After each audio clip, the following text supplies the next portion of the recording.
میرے پیارے آقا صلی اللہ علیہ وسلم کے پیارے دیوانوں، حضرت سید الطائفہ سیدنا جنید بغدادی رضی اللہ تعالیٰ عنہ کا دور ہے، اور یہ اپنے سلسلے قادریہ کے بہت جلیل القدر ولی ہیں، بڑے عظیم، جن کو سید الطائفہ کہا گیا، بلکہ سرکار غوث العظم دستگیر ہمارے آقا جب ان کا نام لیتے تو ادب کے ساتھ آپ اپنی گردن کو خم کر دیا کرتے تھے۔ اتنے عظیم بزرگ سید الطائفہ سیدنا جنید بغدادی رضی اللہ تعالیٰ جس پر سلسلہ قادریہ ناز کرتا ہے، ان کا دور ہے۔ ایک مؤذن تھا، اس کی آواز بڑی سریلی تھی، وہ مینار پہ چڑھ کے اذان پڑھ رہا تھا۔ جب مینار پہ چڑھ کے وہ اذان پڑھ رہا تھا، آواز پھیل رہی تھی، ایک مجذوب اللہ والا وہاں سے گزرا، اس دیوانے نے زمین پہ پیر مارا اور کہا، یہ جسے پکار رہا ہے وہ خدا تو میرے قدموں کے نیچے ہے۔ بس یہ بات کہی دیوانے نے اور زمین پہ پیر مارا اور غصے سے آگے بڑھ گیا۔ بات حلق سے نکلی، خلق میں پہنچی، اس لیے کہ بات ہوتی ہے، جب بات کہی جاتی ہے تو وہ لوگوں کے درمیان تو عام ہوتی ہے، جب تک بات اپنے سینے میں ہے ہمارا اس پر مکمل کنٹرول ہے، جب وہ الفاظ کا روپ دھار کر کے باہر نکلتی ہے پھر انسان کا اس پہ کنٹرول نہیں ہوتا۔ اس لیے بڑے ہوشیار اور دانا لوگوں کی علامت مولائے کائنات نے یہ بتائی ہے کہ جو بولتے ہیں تو پہلے سوچتے ہیں پھر بولتے ہیں، اور نادان لوگ وہ ہیں جو بول کر کے سوچتے ہیں۔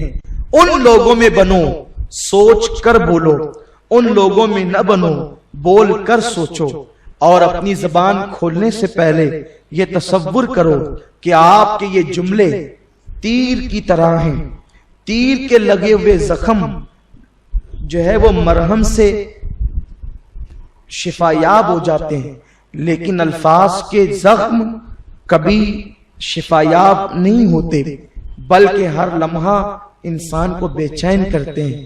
اور اللہ نے حکم دیا، وَقُولُ قَوْلًا سَدِيدًا، جب تم گفتگو کرو اچھی گفتگو کرو، اگر کسی کو صدقہ نہیں دے سکتے تو کسی کی جھولی میں کچھ میٹھے بول ہی ڈال دیا کرو، اس لیے کہ میرے حضور کے پاس جان کے دشمن بھی آتے تو میرے مصطفیٰ کریم صلی اللہ علیہ وسلم ایسی بات کرتے کہ یوں لگتا کہ لبہائے اقدس سے الفاظ نہیں نکل رہے ہیں، جیسے جنت کے درخت سے پھولوں کی بوچھار ہو رہی ہے۔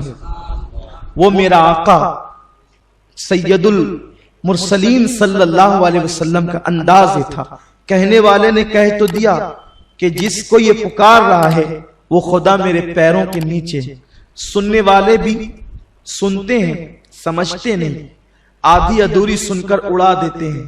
ایسا ہی کچھ ہوا، اس لیے کہ کہنے والا سوچ کر کہے اور سننے والا سن کر سوچے۔ بہت اہم جواہر پارے پیش کر رہا ہوں سنجیدگی کے ساتھ۔ کہنے والے کے لیے یہ حکم ہے سوچ کر بولے، پہلے سوچے پھر بولے، اور سننے والے کے لیے پہلے سنے پھر سوچے۔ کہنے والا سوچے بغیر بولنے لگا اور سننے والا بغیر سنے سوچنے لگا۔ ابھی بات پوری بھی نہیں سنتا کہ خود ہی سوچ میں پڑ جاتا ہے، اس کا معنی کیا ہے، پوری سن تو صحیح۔ ہندوستان کا ایک لیڈر جو جہنم رسید ہو گیا، وہ اپنے جلسوں میں قرآن شریف کی آیت پڑھ کر کے ہنستا اور ہنساتا تھا کہ دیکھو قرآن کہتا ہے یا ایھا الذین آمنوا لا تقربوا الصلاۃ، اے ایمان والو نماز کے قریب نہ جاؤ۔ یہ مسلمان بیوقوف نماز کے لیے دوڑ پڑتے ہیں، جہنم رسید ہو گیا، جلا دیا گیا، لیکن اس پاگل کو یہ نہیں پتا کہ وہ قرآن کی پوری آیت نہیں پڑھتا۔ یہ حال ہوتا ہے لوگوں کا۔ سوچو، سننے کے بعد سوچو، آدھی ادھوری بات سننے کے بعد نہ سوچا کرو، کیونکہ کبھی ایسا ہوتا ہے کہ کسی کی گفتگو میں اسی کے اعتراض کا جواب موجود ہوتا ہے، اس کی اپنی غلطیوں کا ازالہ موجود ہوتا ہے۔ بہرحال لوگوں نے سنا، اڑا دی، پورے بغداد میں ہنگامہ۔ ایک دیوانے نے کہا اذان سن کر یہ جس کو پکار رہا ہے وہ خدا تو میرے پیر کے نیچے ہے۔ ہاہاکار مچ گیا، بائیکاٹ بائیکاٹ بائیکاٹ۔ علماء سے فضلاء سے استفتاء کیا گیا کیا حکم ہے؟ لوگوں نے کہا اس نے کلمہ کفریہ بکا ہے سو یہ مرتد ہو گیا، اس لیے اس کی سزا یہ ہے اسے قتل کر دیا جائے، ڈھونڈو اس کو، پکڑو اس کو۔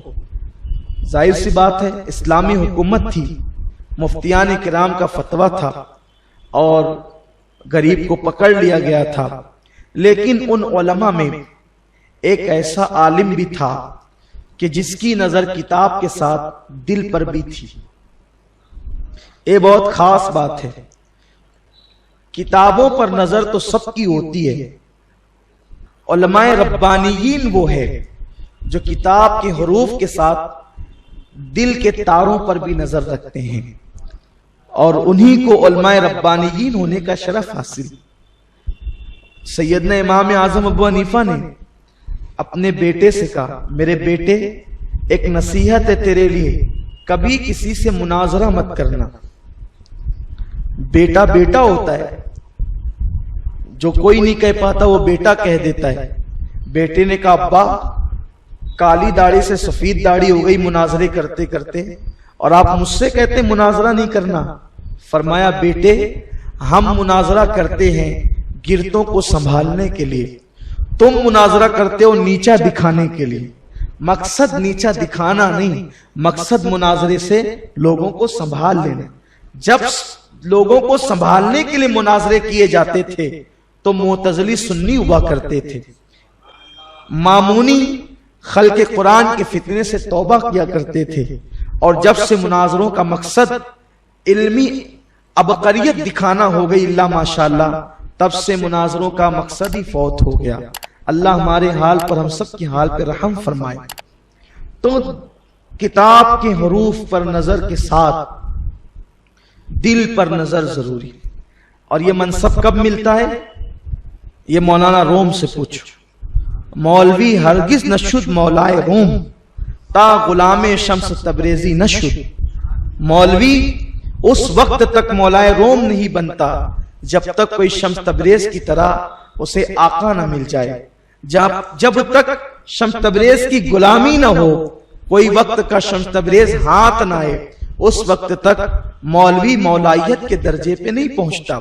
تو وہ بیچارے جن لوگوں نے قتل کے فتوے دیے تھے عجلت میں، شاید ان کے نزدیک ان لوگوں کو کوئی جنید بغدادی کی طرح، جیسے جنید بغدادی کو زندہ دل پیر ملا تھا، اسی طرح شاید ان لوگوں کو ایسا کوئی شیخ نہ مل سکا ہوگا۔ انہوں نے عجلت کی، چونکہ حضرت جنید بغدادی بھی بہت بڑے علم والے تھے، تو لوگوں نے کہا سید الطائفہ سے تو پوچھو کہ اس کے بارے میں حکم کیا ہے۔ سید الطائفہ جنید بغدادی کے پاس مسئلہ آیا، آپ نے فرمایا مجھے وہاں لے چلو جہاں اس دیوانے نے پیر مارا تھا۔ دیکھیے یوں نہیں کہ سوال آیا لکھ دیا، فرمایا سوال رکھو، پہلے یہ بتاؤ کہ اس نے کہاں پیر مارا تھا، اس کے پیر مارنے کا مقام کہاں تھا۔ لے گئے لوگ، آپ نے فرمایا اس کو کھودو۔ جب کھودا تو وہاں پیسے اور جواہرات نکلے۔ آپ نے فرمایا مؤذن کو بلاؤ۔ مؤذن بلایا گیا، فرمایا اللہ کی عزت کی قسم دے کر تجھ سے پوچھتا ہوں، جب تو اذان دے رہا تھا تو تیری نیت کیا تھی، تیرا مقصد کیا تھا، کس مقصد سے تو اذان پڑھ رہا تھا؟